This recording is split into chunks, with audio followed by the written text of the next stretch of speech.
சிலவங்க எதுக்கு உபவாசம் இருக்கிறாங்க அப்படின்னா, எப்படியாவது ஆண்டுட்டு அழுது, எப்படியாவது ஒரு மனசை மாற்றி, யார் மனசை? ஆண்டவர் மனசை மாற்றி எப்படியாவது அவற்றிலிருந்து புடிங்கிடணும். அதுக்கு உபவாசம் கிடையாது, அப்படி தானே? அது ஒரு பொருத்தனை வேற பண்ணிக்கிடுவாங்க. இது நடந்ததுன்னா உபவாசத்தோட பொருத்தனை பண்ணிக்கிடுவாங்க. பிரியமானவர்களே, அதுக்கு ஆண்டவர் உகந்த உபவாசம் கிடையாது. பிரியமானவர்களே, ஒரு வாலிபன் ஒரு சபையில் இருந்தான். சரியா, அவனுக்கு ரொம்ப ஒரு பொண்ணை பிடிக்கும். உடனே கொஞ்சம் தடைகள் வருது மாதிரி இருந்தது. உடனே வீட்டில் கொஞ்சம் தடைகளாக இருந்தது மாதிரி இருந்தது. உடனே அவன் ரொம்ப, ஆண்டவரே அந்த பொண்ணு தான் எனக்கு வேணும் அப்படின்னு சொல்லி 7 நாள் உபவாசம். எத்தனை நாள் உபவாசம்? 7 நாள் உபவாசம் அந்த பொண்ணுக்காக. சரிங்களா? அது பிறகு பாஸ்டர் பிரசங்கம் பண்ணார். எங்கள் விபிஎஸ் நடத்தணும், ஒரு 30,000 ரூபா தேவைப்படுது அப்படின்னு அவர் பிரசங்கம் பண்ணார். ஆனால் இவனுக்கு என்னது? பொண்ணு வேணும்.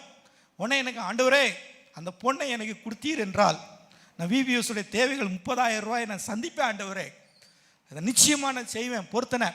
சரிங்களா? லஞ்சம்.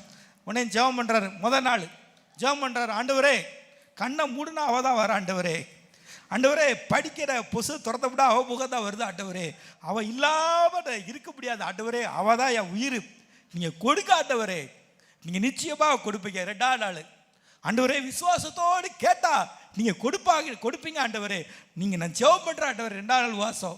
3ஆம் நாள் உபவாசம். அவர் ஜெபம் அவர் என்ன பண்ணுறாரு, ஆண்டவரே மீனை கேட்டால் நீங்கள் பாம்பை கொடுப்பீங்களா?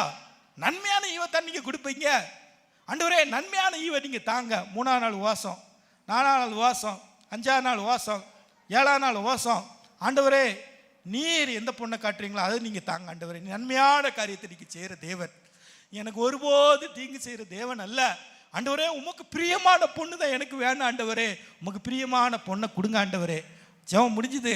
அடுத்த நாள் ஞாயிற்றுக்கிழமை பாஸ்டர்கிட்ட பாஸ்டரே இந்தாங்க 40,000 ரூபா, 30,000 ரூபா தான் ஜெபம் பண்ணார், 40,000 ரூபா கொடுக்குறாரு. என்னப்பா? ஆண்டவர் சொன்னார் கொடுக்க சொன்னார், சொல்லிட்டேன், நீங்கள் விபிஎஸ் நடத்தணும்னு சொன்னீங்களா? கொடுத்துட்டாரு. எதுக்கு? இல்லை வீட்டில் பொண்ணு பார்த்தாங்க. எதுக்கு ஜெபம் பண்ணுப்பா? நல்ல ஒரு பொண்ணு அமையட்டும் பாஸ்டர், நீங்கள் ஜெபம் பண்ணிக்கோங்க, ஆண்டவருக்கு பிரியமான தேவனுக்கு பயபக்தி உள்ள ஒரு பொண்ணு வேணும், அதுக்காக நீங்கள் ஜெபம் பண்ணிக்கோங்க. யார் மாறினா? எப்படியாவது லஞ்சம் கொடுத்து ஆண்டவர் மனசை மயக்கி அழுது புலம்பி அவற்றிருந்து எப்படியாவது வாங்கிடணும்னு நினைச்சான். கடைசியில் என்னாச்சு? கடைசியில் யார் மாறினா? உபவாசம் இருந்து யார் மாறினா? அவனுடைய மனம்தான் பக்குவப்பட்டுச்சு.